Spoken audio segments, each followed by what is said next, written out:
Splatoon 3 is finally, after 2 years, getting ready for its final season. And we have a lot to go through today, so strap in as we explore Sizzle Season 2024, the final new update to Splatoon 3.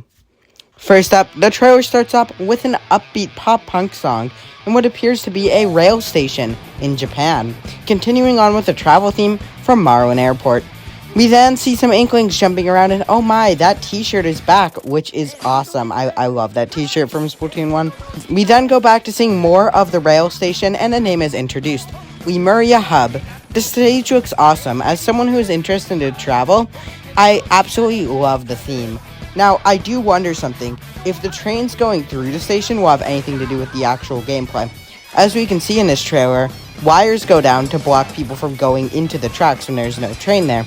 This is very common in Japan and India in the real world.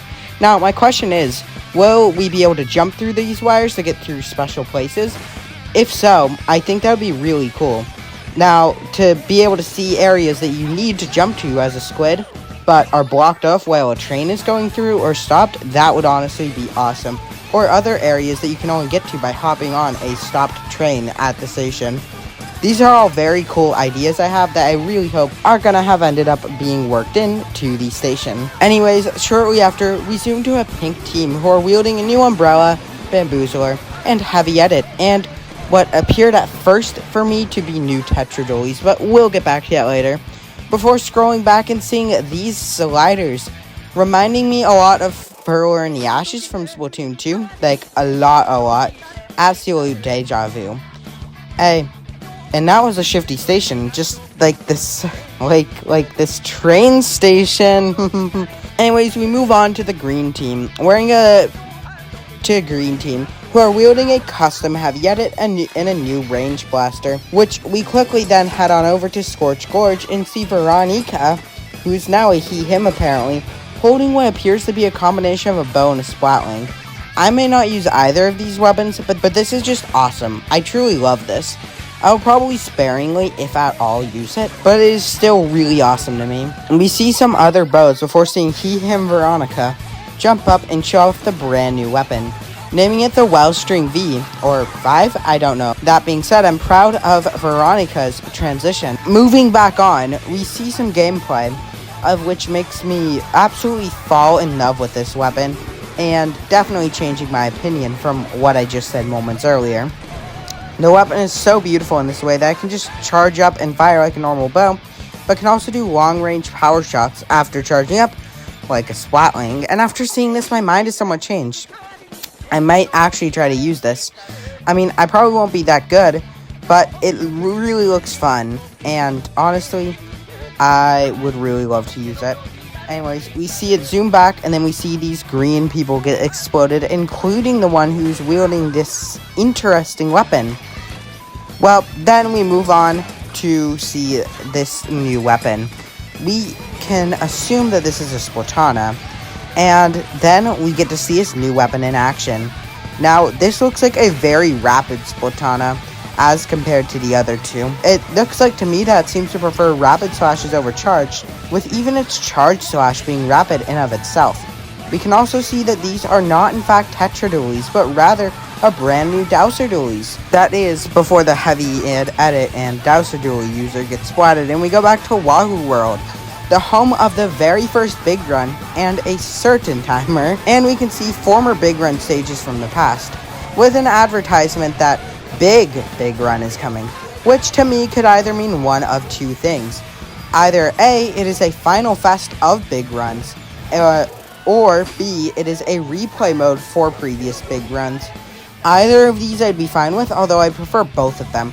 We will just have to see what comes up on the Twitter account, honestly. Now then, we see all three bosses of Salmon Run get on the screen and advertise the attack of the Triumvirate.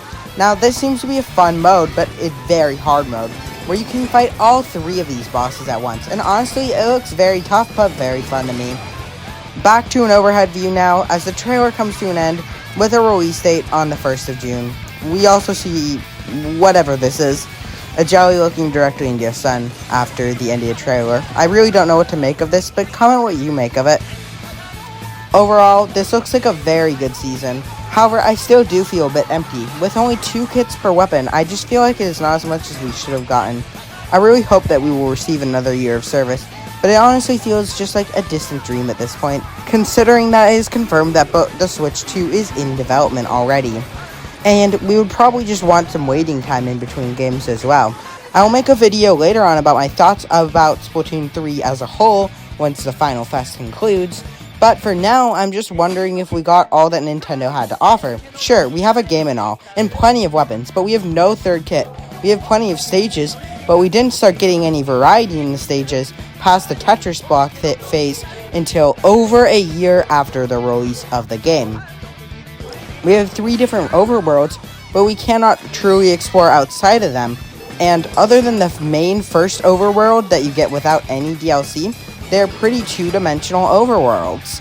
I love this game, and the community of YouTuber and non-YouTuber friends alike that I've met since joining this fandom in early 2023, even though my interest has slightly lapsed a bit, and I have another channel as well as just a job and a life, and planning for my future.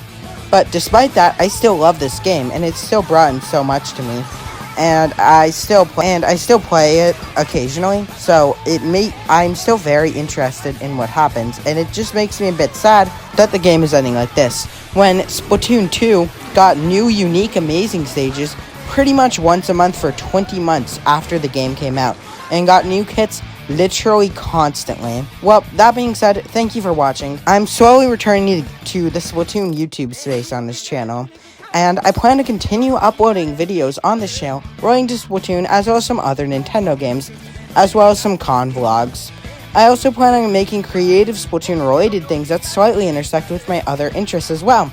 So stay along with me. Thank you so much for watching if you've returned to my channel, as I finally have. Next week, I'll be making a Splatoon themed cover of Europapa, so I'll see you there. Bye.